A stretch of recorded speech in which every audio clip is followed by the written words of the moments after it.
Fala aí, pessoal, primeiro ano do ensino médio, como é que estão vocês?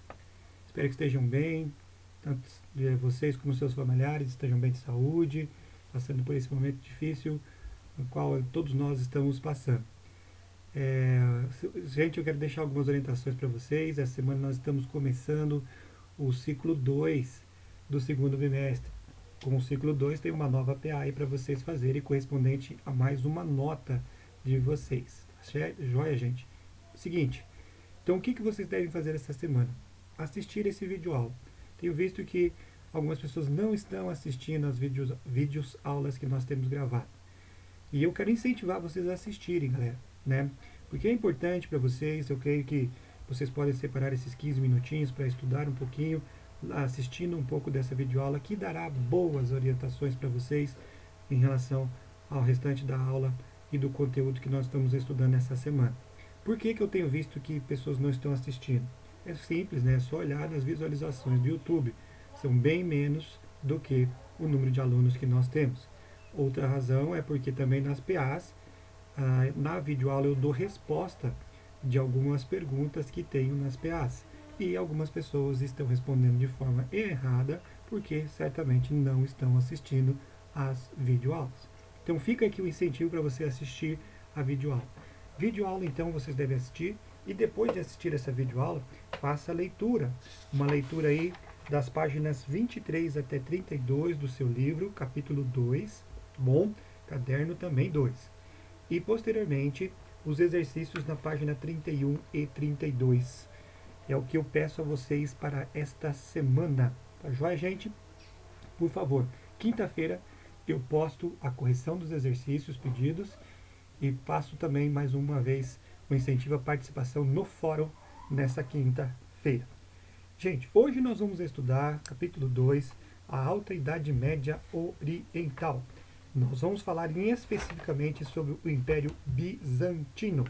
Nosso índice aí desse capítulo 2 está aí para vocês, civilizações do Oriente, especialmente hoje as civilizações bizantina do Oriente, né, e a civilização árabe muçulmana semana que vem, ok?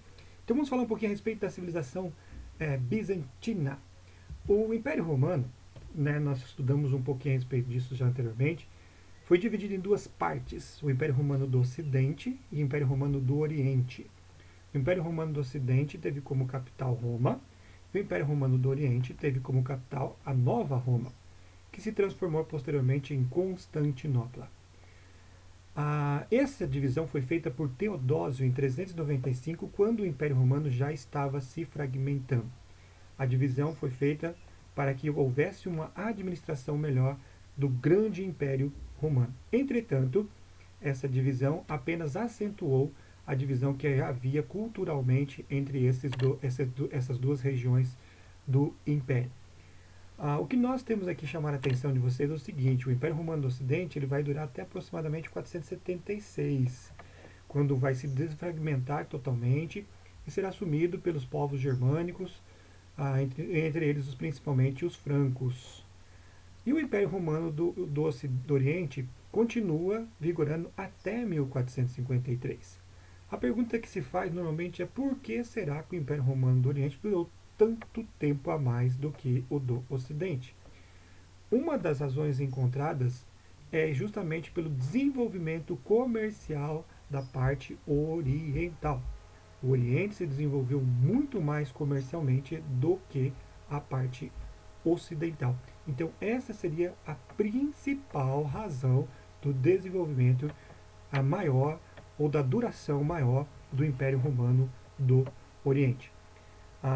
Bom, então a gente vai estudar, gente, essa semana aí, as civilizações que se desenvolveram nessa região. Entre elas, a bizantina, a civilização árabe muçulmana, na próxima aula. Outras civilizações estavam se desenvolvendo também na parte oriental. Nós não vamos poder estudar agora isso. Por exemplo, o Império Persa Sassânida, desenvolvendo na região onde hoje nós encontramos o Irã e parte do Iraque também. A China, Japão, estavam se desenvolvendo também nessa época, especialmente, né, que nós chamamos na época medieval. Bom,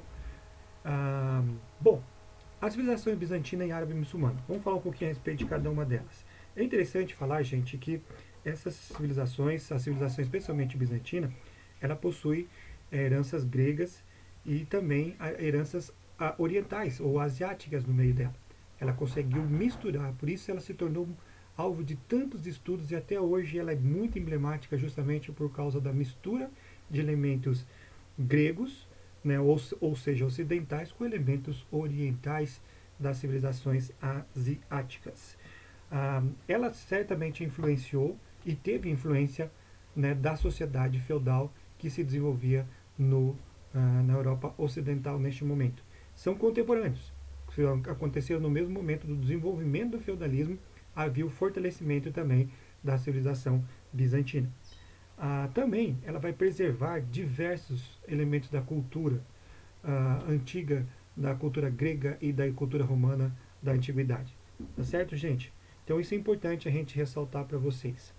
Vamos falar um pouquinho agora a respeito da civilização bizantina, tá legal? Então, aí vocês vão ver no mapa, inicialmente aí com a introdução, os conquistas desses povos nesse período aí que nós estamos estudando, que seria a Idade Média, a divisão tradicional chamada de Idade Média. Vocês veem ali, né, primeiramente, o Império Franco, que se desenvolveu no centro da Europa ocidental, né, nós já estudamos. Aí temos o Império Bizantino. Essa foi uma das extensões do Império Bizantino até próximo da sua total conquista, mas eles também conquistaram outras regiões, em especial na época de Justiniano, que chegou a atingir, por exemplo, o norte da África, entre outras regiões. E temos também, aí por último, em verdinho, o Império Islâmico. Os árabes muçulmanos, até onde chegaram, gente. Note que o Oriente Médio, o norte da África e até parte da Europa chegou a ser possessão dos árabes, que nós estudaremos na aula que vem. Nessa próxima slide aí, vocês veem aí 3 bolinhas, né? 3 bolinhas não, 2 bolinhas e um quadradinho. A primeira bolinha, Justiniano, a segunda bolinha, Teodoro, e o quadradinho, eu. Ridícula a piada, mas tudo bem. Mas só para voltar aqui agora, nós temos ali Justiniano, um dos principais imperadores, o principal nome nessa época. E Teodora, sua esposa, nós vamos estudar aqui. O Império Bizantino, gente, foi uma mistura de, como eu disse para vocês, de civilizações tanto do Oriente como também civilizações greco-romanas. Das civilizações orientais, eles mantiveram a estrutura cultural e política.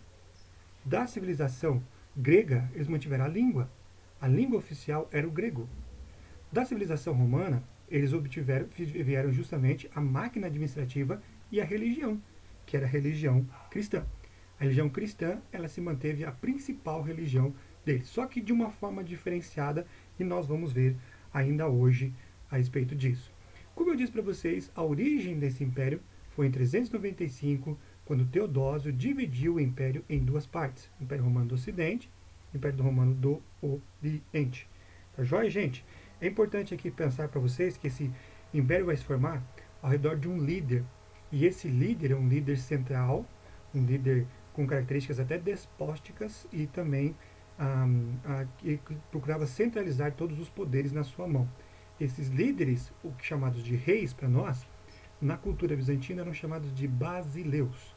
Basileu, tá bom? E inclusive esses reis, eles vão então ser centralizar o poder justamente pela necessidade de defender a região das invasões dos povos ao redor. Tá bom? Eles eram considerados, esses basileus, herdeiros dos Césares romanos. Eles eram considerados também como os Césares, representantes de Deus aqui na Terra. Até você vai encontrar muitas ilustrações, pinturas, mosaicos deles, onde você verá a auréola ao redor da cabeça deles, mostrando claramente o aspecto divino desses camaradinhas aí. Bom, gente? Muito bem. De Justiniano, o que a gente pode falar para vocês aqui? A ideia dele era restabelecer as conquistas do Império Romano, chegar realmente ao nível das conquistas do Império Romano. Ele vai realizar uma série de conquistas e vai chegar à maior extensão do Império Bizantino justamente no governo desse camarada aí, ó, né? Como ele vai fazer isso? Através de uma grande frota naval e também de um exército muito numeroso, terrestre e bem equipado. Ele vai realizando diversas conquistas por toda a Ásia África e até também para dentro da Europa. Bom, essas conquistas foram efêmeras, foram rápidas, porém fizeram com que ele chegasse ao auge da sua popularidade justamente por causa dessas conquistas. Ele foi muito popular por duas razões. Primeiro, por causa dessas grandes conquistas, e em segundo lugar, por causa do desenvolvimento do Corpus Juris Civilis, que é um código de leis que nós vamos falar um pouquinho mais à frente lá, que desenvolveu-se no governo de Justiniano. Mas a sua impopularidade também foi grande, por duas razões também. A primeira, e a principal razão, pelo aumento dos impostos. Para manter essa máquina administrativa dele, ele teve que aumentar muitos impostos. Esse problema do aumento de impostos levou certamente à sua impopularidade. Ele tinha a mesma prática dos antigos Césares, a política do pão e circo. Desenvolvia-se, por exemplo, em diversos momentos, competições para tentar entreter as pessoas. A outra razão da impopularidade era a Teodora. Teodora, ela constantemente era acusada de interferir na administração do seu marido, Justiniano. E então, por isso, muitas vezes as pessoas não tinham muita confiança nele. Bom, a civilização bizantina do Oriente, gente, vocês notem aí nesse slide aí, ela vai se desenvolver ao redor dessa cidade, a cidade de Constantinopla. Ela foi o centro do império. Ela é uma cidade extremamente estratégica. Ela fica, até hoje, a única cidade do mundo que fica em dois continentes ao mesmo tempo, Europa e Ásia. Essa cidade atualmente é a cidade de Istambul. No passado, o nome dela era Constantinopla. As duas partes só foram separadas por um braço de mar ali chamado Estreito de Bósforo. É uma região onde todas as caravanas que vinham do Oriente e iam para o Ocidente obrigatoriamente passavam ou por mar ou por terra. Então, estrategicamente, ela estava no lugar perfeito e por isso se desenvolveu muito. Né? Mas não foi só questão comercial, foi também questão da agricultura na região. Na questão comercial, até hoje é uma cidade muito importante, inclusive uma curiosidade, o maior mercado fechado do mundo está dentro da cidade de Istambul. Né? Dizem que está aproximadamente 2 ou 3, eu não lembro exatamente, campos de futebol com lojinhas pequenininhas espalhadas por tudo quanto é lugar. A rua 25 de Março lá em São Paulo fica no chinelo para eles, né? Então você percebe que ali é uma região muito comercial, uma região ainda hoje onde o comércio se desenvolveu bastante. E vende de tudo. Vende de roupas, vendiam, de roupas, de tecidos, como a seda que era trazida até da China até para a região ali, onde era repassado para toda a Europa, como outros produtos, em especial as especiarias, que eram condimentos, temperos, muito apreciados em vários lugares. Bom, essa intensa atividade comercial foi o que desenvolveu a cidade. Havia um controle muito forte do governo na economia e a sociedade era extremamente diversificada, com comerciantes, artesãos, homens livres e também escravos. Os principais entre eles dentre esses, os principais eram os comerciantes. Bom, gente, continuando então, vamos olhar aqui sobre a civilização bizantina do Oriente com o governo do Justiniano. O Justiniano, ele teve características no seu governo que eu coloco para vocês aí. Essas características estão apresentadas nesses 3 pontos. O cesaropapismo, ele também enfrentou heresias como o monofisismo, da qual sua própria esposa era uma das adeptas, e também a iconoclastia. O cesaropapismo é um termo que foi empregado para designar o governo onde o chefe, ele era chefe político, como também ele tinha tanto autoridade sobre a política, como também sua autoridade sobre a igreja. Por isso era chamado de cesaropapismo. Ele governava tanto a política como também a igreja. Unia o Estado e a igreja. Uma prática muito comum também em Roma, que nós vimos lá com o Império Franco acontecendo isso e posteriormente com Carlos Magno, essa união da igreja e do Estado. Nas heresias, o monofisismo foi muito comum. O monofisismo é uma heresia que não acredita que Cristo ele tenha 2 naturezas, como diz o catolicismo tradicional, né? A natureza divina e humana. Que Cristo ele é 100% homem e 100% Deus. No monofisismo, eles acreditam apenas na natureza divina de Jesus Cristo. Bom, isso foi uma heresia muito divulgada e amplamente aceita na região. A própria esposa de Justiniano era adepta dessa heresia. E a iconoclastia era algo que ele enfrentou também no seu governo, que foi a chamada controvérsia iconoclasta. A utilização ou não de imagens, de escultura dentro das igrejas. Para a parte oriental do Império, eles não aceitavam. Tanto que, até hoje, as igrejas ortodoxas, que são as igrejas que vieram do Oriente, a gente vai estudar daqui a pouquinho, elas não aceitam imagens e apenas pinturas dentro das suas igrejas. Bom, isso foi a iconoclastia. A destruição dessas imagens ficou conhecida como iconoclastia. Outra coisa importante aqui, por causa até do aumento de impostos, ele vai enfrentar uma revolta, ou várias revoltas. A mais conhecida foi a revolta de Nika, ou Niké, né? A palavra Nike, nós conhecemos, significa vitória, é a mesma palavra lá. Foi uma insurreição popular que acontece justamente nesse período aí da política dele de pão e circo, lá no o hipódromo de Constantinopla. Haviam corridas de cavalo que tentavam entreter o povo. E numa dessas corridas, após uma dessas corridas, por causa da decisão injusta, né, dos representantes do rei, a revolta se inicia, e nós temos ali então que na verdade não foi por causa da corrida de cavalo, mas sim por causa das condições que o povo passava, em especial pela quantidade de impostos. A população inflamada toma o hipódromo e depois as ruas da cidade, mas é contida de forma muito rígida pelas forças, pelos exércitos de Justiniano, levando à morte de aproximadamente 30 mil pessoas. Então, essa foi a revolta de Nika. E também outra coisa que nós podemos estudar aqui é o cisma do Oriente. Esse cisma foi a divisão da cristandade. Dividiu em duas partes: a Igreja Cristã Ortodoxa Grega, da parte oriental, e a Igreja Católica Apostólica Romana, da parte ocidental. Nosso país, por ser colonizado pela Europa ocidental, a maioria é a Igreja Católica Apostólica Romana.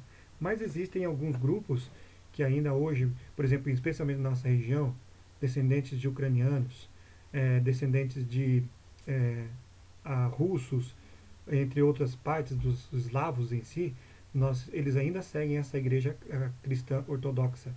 E você vê algumas diferenças entre elas.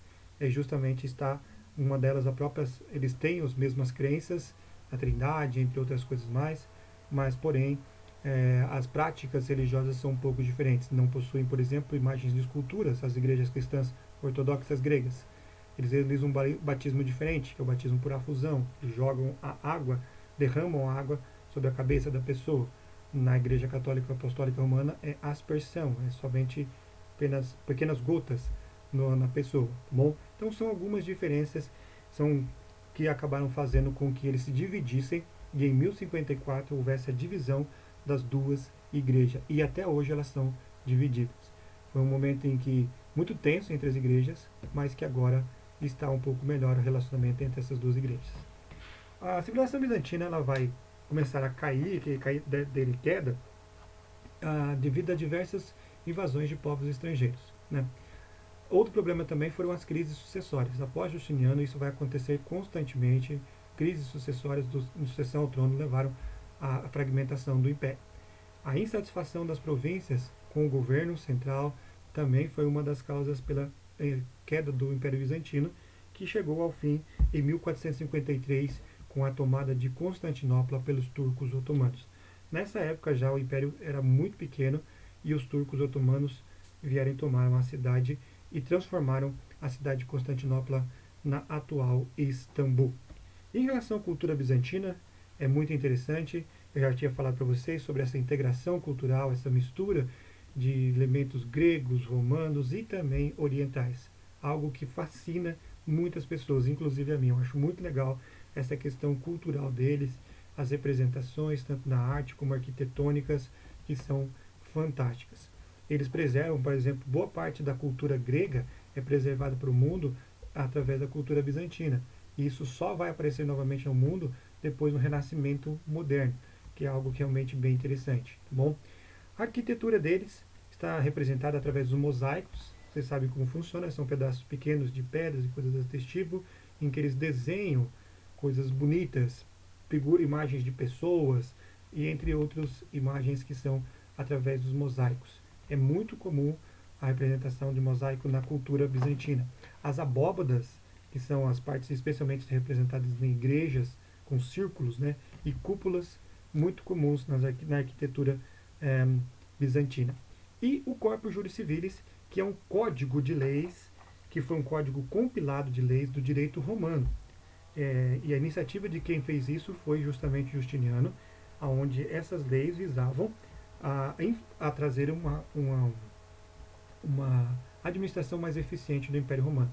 Foi tão estudado esse Código Juris Civilis que até a idade, pela divisão tradicional e da história, Idade Média e Idade Moderna, muitas pessoas nas escolas estudavam direito através do Código Juris Civilis feito por Justiniano e pelos bizantinos. Tá bom, gente? Então, deixo vocês aí, para terminar, essas imagens lindas da belíssima Igreja de Santa Sofia, que é a principal representante desta arte. É muito bonita. Essa capela ela fica em uma região alta da cidade, vista de várias regiões. Aí essas cúpulas, muito comuns a eles, as abóbadas e os mosaicos são também muito comuns. Essa parte interna da igreja, coisa linda dos vitrais, que apresenta, como não havia luz artificial, a luz natural era através dessas aberturas feitas estrategicamente para que toda a igreja fosse iluminada. Muito bonita as imagens e a mistura também dos elementos, né, culturais está presente aí, árabes e também elementos ocidentais greco-romanos, como vocês percebem em cima a imagem de Maria, de Jesus Cristo. Bom, grande abraço para vocês, até a próxima, gente.